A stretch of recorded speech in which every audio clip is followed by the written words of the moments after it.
with the country in general. Yeah. And Brazil is much, much worse than the United States. And it's by far the worst place on earth right now for coronavirus.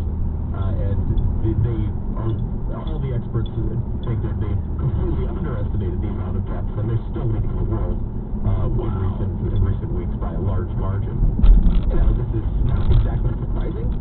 It's one thing for the stuff to hit a developed economy and healthcare system like ours, which is it's still difficult to deal with. When it goes to places like Brazil, where there's all sorts of systemic problems going on anyway, it gets ugly. And now they don't know for sure that he has it. However, he has a lot of the symptoms, and the weird blood oxygen level situation that is hitting a lot of people with this, that is apparently hitting him as well, so they don't know what's going on with that. But that's another possibility. Did he have a fever? I think he does have a fever, yeah. Uh-oh. Yeah. It sounds bad. Sounds like it's COVID, right? It does. They do think it's COVID, but he hasn't. He's finally decided, all right, I'll get a test. Do you have a dandruff? Because that's another new sign. Dandruff. Yeah, dandruff is one of the signs that you have it. It's one of your symptoms. Oh, yeah, really? Yeah. I didn't know. Another one. That's another one. So if you've got either dandruff or combination skin, you probably got COVID. What about a cough that keeps you awake? No, that doesn't have anything to do with it. This week, and they're talking about coronavirus. Like, there's 4 new things we know about coronavirus, and they're going through them. And then they start building it up, and they're like, well, let's start with something that we're pretty sure on. This one is it's not an upper respiratory disease. What? I'm like, wait, what? It's not an upper respiratory disease? It's not a upper respiratory disease. And I'm like, wait. Apparently they believe it's now in the blood vessels, which is, I think, what you were kind of mocking there, that everything seems to be a coronavirus symptom. Yes. That's why they think this is happening. Because what you're saying is real. Like, they're like, why is it causing all these weird problems? Right. They think now it gets into your body in the respiratory system, which is what they believe from the beginning, but it winds up getting into your blood vessels, so it can spread anywhere your blood spreads.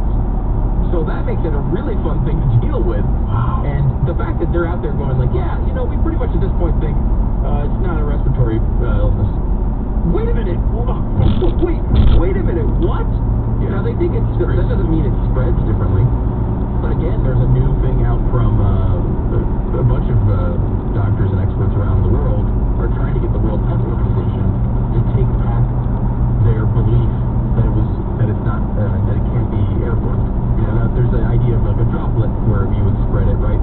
It's sort of yucky, I have someone else's face type of thing, which is always fun. Especially, maybe if you just had a meal. They are now saying that they think it can be. Yeah, aerosol. You think it's aerosol? Yeah.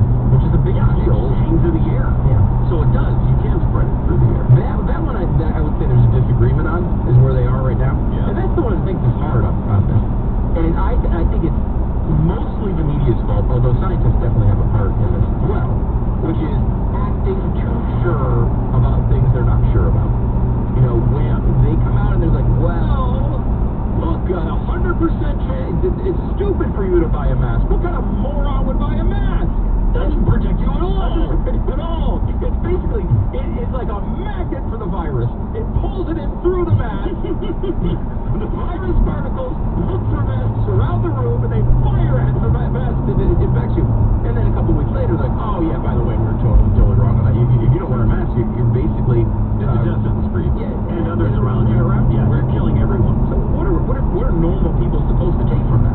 That you don't know what you're talking about. That's what they get. Yeah. Instead of just being honest and saying, like, look, here's the situation.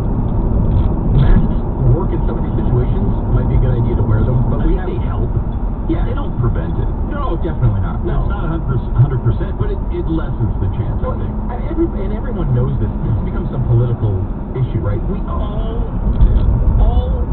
internally are aware that if you sneeze and you have a mask on, it's going to be gross for you, but less gross for other people. Here's what we do. A way to illustrate this completely. Every time your kid is about to sneeze, what do you say? Bless you. Well, that's what you say afterwards. But what do you say before? Oh, if you see it coming, cover your mouth. Right? Why do you cover your mouth? That's just a mask. Right? It's a temporary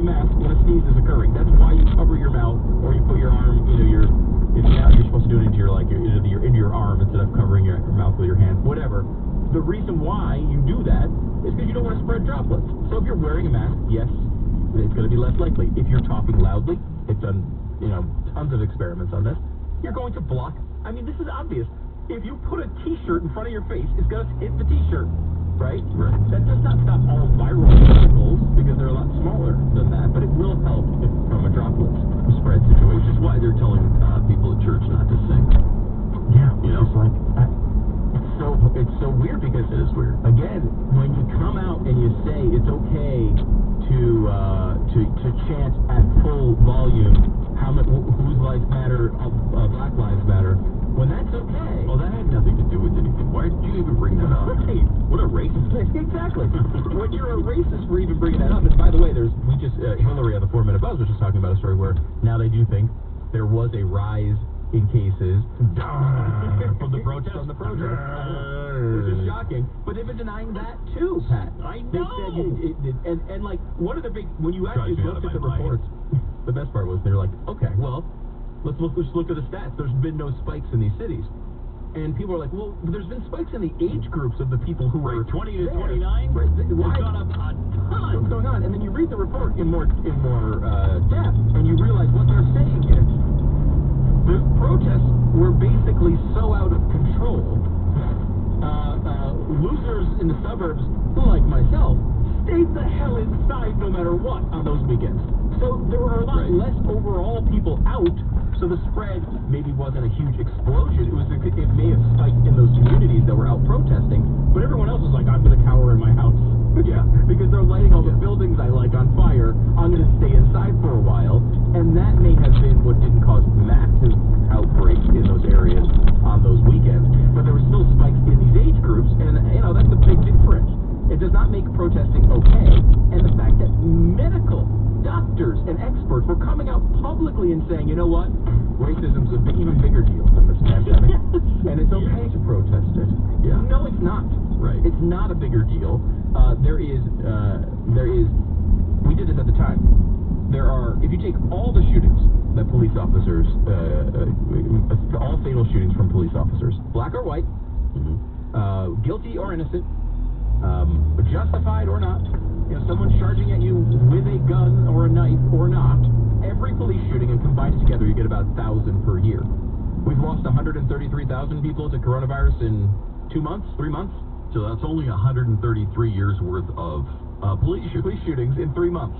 So yes, there is absolutely no justification to go and protest in the way that they were doing it.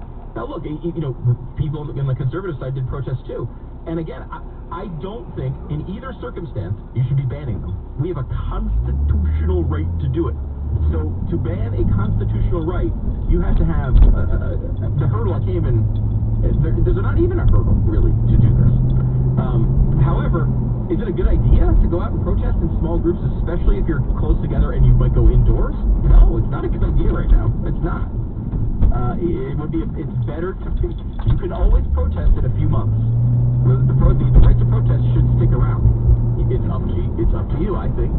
If you want to go do these things, I don't think government should be stopping them. But still, you have to acknowledge when you're a medical expert.